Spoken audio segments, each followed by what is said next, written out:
अभयं सत्त्वसंशुद्धिः ज्ञानयोगव्यवस्थितिः दानं दमश्च यज्ञश्च स्वाध्यायस्तपार्जवम्।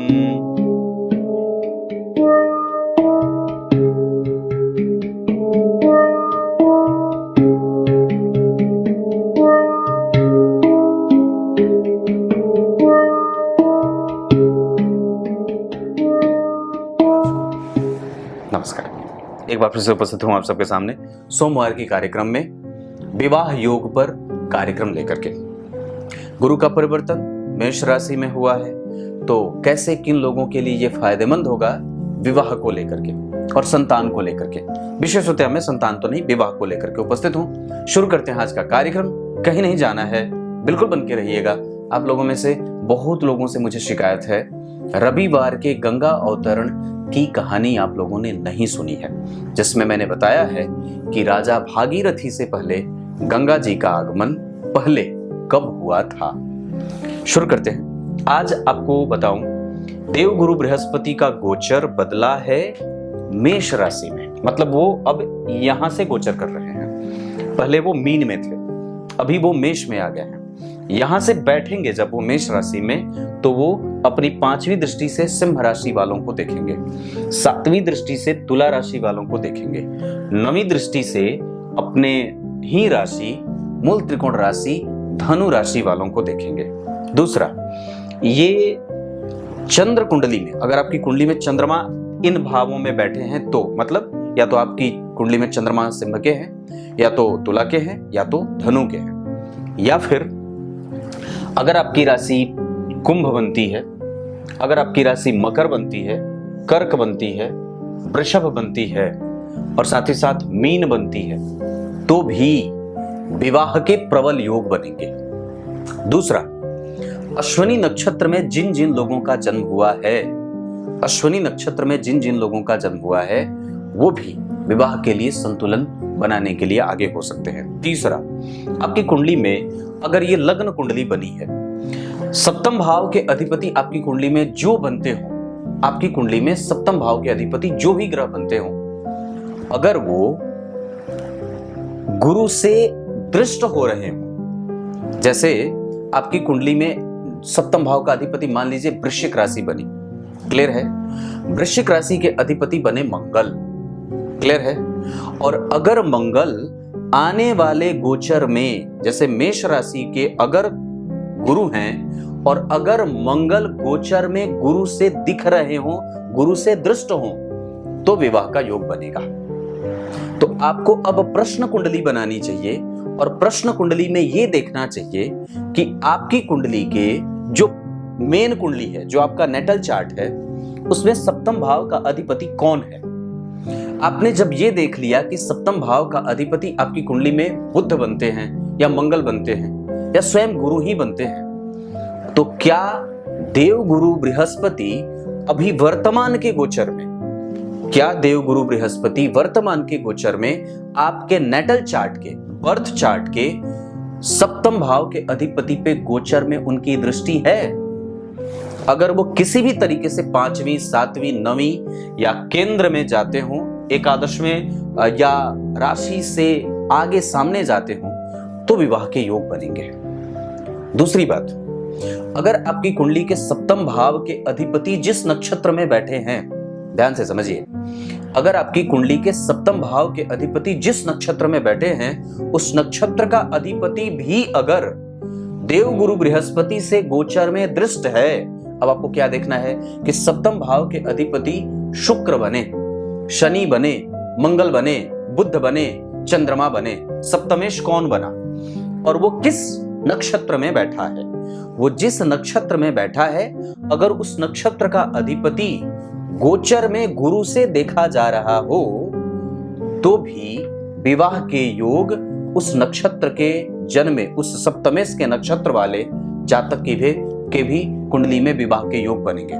तीसरा सूत्र, नवांश कुंडली के सप्तम भाव के अधिपति और नवांश कुंडली के पंचम भाव के अधिपति, नवांश कुंडली के नवम भाव के अधिपति अगर देवगुरु बृहस्पति से देखे जा रहे हों, वर्तमान गोचर में तो विवाह होने के योग बने हैं। क्लियर है? नवांश कुंडली में देखना है, नवांश कुंडली निकाल लीजिए, उसमें देख लीजिए कि पंचम के अधिपति कौन है, उसमें देख लीजिए कि सप्तम के अधिपति कौन है, उसमें देख लीजिए कि नवम के अधिपति कौन है। पंचम के अधिपति नवांश में, सप्तम के अधिपति नवांश में और नवांश में नवम भाव के अधिपति। इन तीनों में से कोई भी एक ग्रह अगर वर्तमान गोचर जो मेष राशि में गुरु का हुआ है, वर्तमान जन्म कुंडली में से आपको तीनों में से किसी एक को या तीनों को देखना है और वर्तमान प्रश्न कुंडली बना लेनी है। उस प्रश्न कुंडली में जैसे आज का गोचर, उसमें अगर गुरु की दृष्टि उनमें से किसी एक पे भी पड़ रही हो तो विवाह का योग बनना चाहिए और विवाह का योग बनेगा और आपको विवाह के लिए प्रयासरत होना चाहिए। यह तीसरा सिद्धांत था। चौथा बताता हूं, अगर आपकी कुंडली के भाग्य भाव के अधिपति के संग, ध्यान से समझिए, बहुत अच्छी बात है और नई बात है, अगर आपकी कुंडली के भाग्य भाव के अधिपति के संग गुरु का दृष्टि संबंध न बन रहा हो, अगर आपकी कुंडली के सप्तम भाव के अधिपति के संग गुरु का संबंध दृष्टि का नहीं बन रहा है, अगर आपके जन्म कुंडली के पंचम भाव के अधिपति के संग गुरु का कोई दृष्टि संबंध नहीं बन रहा किसी भी तरीके से, न तो लग्न में न तो नवांश में, कहीं से भी ये दृष्टि संबंध नहीं बना, तब क्या करेंगे? तो क्या विवाह नहीं होगा? बेटिया की उम्र बीती जा रही है और बच्चा बूढ़ा हो रहा है, तो क्या विवाह नहीं होगा? अब आपको उसके लिए एक सिद्धांत बताता हूं। शास्त्र ये कहता है, जब कभी भी दशम भाव के अधिपति में अष्टम भाव के अधिपति की दशा चलती है, या जब कभी दशम भाव के अधिपति या अष्टम भाव के अधिपति भी देवगुरु बृहस्पति से गोचर में देखे जाते हैं, तो भी विवाह होता है। क्लियर है? ये नई बात जो आप लोगों को मैंने बताने की कोशिश की है। दूसरा बता दूं, जब कभी भी विवाह के योग देखने हो तो आपको सबसे पहले प्रश्न कुंडली अवश्य देखनी चाहिए। आप जन्म कुंडली को 2 मिनट के लिए अलग कर दीजिए और सिर्फ जातक जब कभी भी या जातिका या माता पिता जब कभी भी विवाह के लिए आते हो कि पंडित जी विवाह कब होगा, तो आप उस समय की तात्कालिक प्रश्न कुंडली बना लीजिए और उसमें मंगल को सबसे पहले देखें और नवम भाव के अधिपति को पहले देखें। इन 2 भावों को और इन कम से कम इन ग्रहों को और इन भावों को अवश्य देखना होगा। सबसे पहले मंगल, उसके बाद नवम भाव के अधिपति, उसके बाद तीसरे नंबर पे सप्तम भाव के अधिपति को देखना होगा। पर इन तीनों को पहले देखने से पहले आपको लग्न, लग्नेश, गुरु और चंद्रमा, इनको भी देखना होगा। तो मैंने क्या बात कही कि आपको क्या देखना है? मंगल और नवम भाव के अधिपति, पर ये दूसरे नंबर से पहले आपको देखना होगा चंद्रमा, आपको देखना होगा लग्न, लग्नेश और गुरु। ये तीनों देख लिए, उसके बाद फिर मंगल को देखिए और फिर गुरु को देख लीजिए। अगर ये कहीं केंद्र त्रिकोण या किसी पापक ग्रह के संबंध में नहीं जा रहे होंगे तो निश्चित रूप से उसके उत्तर में हाँ हो सकता है और विवाह होने के प्रबल योग बनेंगे। बाकी की चीजें प्रश्न कुंडली में बहुत सारे शगुन अपशगुन पे भी बनाए जाते हैं और देखे जाते हैं। मैंने उस पे बहुत पहले एक कार्यक्रम बना रखा है। विवाह के बारे में सिंह, तुला, धनु, मकर, कर्क, कुंभ और वृषभ वालों के विवाह के योग भी बनेंगे। एक बात और बता देता हूं, वृषभ वाले की कुंडली के लिए अगर आपकी वृषभ राशि है तो गुरु आपकी कुंडली से 12 में जा रहे हैं। इसका अर्थ ये होगा कि अब आपकी कुंडली में ये जो गुरु का 12 में जाना है, ये आपके व्यय को नियंत्रित करेंगे और आपका व्यय मांगलिक और धार्मिक कृत्यों पे होगा और सदाचरण पे खर्च होगा। क्लियर है? अब आइए आपको गीता जी के श्लोक का अर्थ बता देता हूं। गीता जी के 16वें अध्याय के पहले श्लोक में भगवान ने बात कही है। अब हम लोगों का प्रवेश गीता जी के 16वें अध्याय में हो चुका है, मतलब 16वां, 17वां और 18वां अध्याय। उसके बाद देखते हैं आप लोगों को गीता जी के बाद मैं क्या बताता हूं आरंभ में, पर कुछ तो जरूर बोलूंगा। पर अभी कम से कम 100-120 श्लोक बाकी हैं, क्योंकि 18वें अध्याय में कम से कम 79 ऐसे 80 श्लोक हैं, 78 से 79 श्लोक, और ऐसे ही 17वें अध्याय में करीब 27 से 28 श्लोक हैं और अभी तो ये 16वां शुरू ही हुआ है।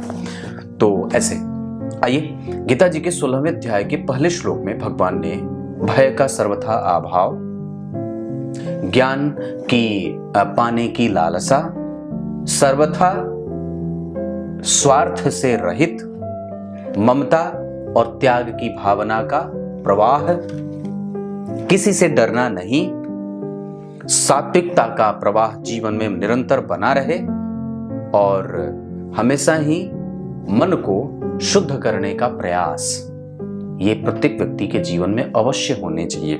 धर्म को समझने की गति, आप निरंतर किस दिशा में बढ़ रहे हैं और वो दिशा जिस दिशा में आप बढ़ रहे हैं वो किस ओर आपको लेके जा रहा है।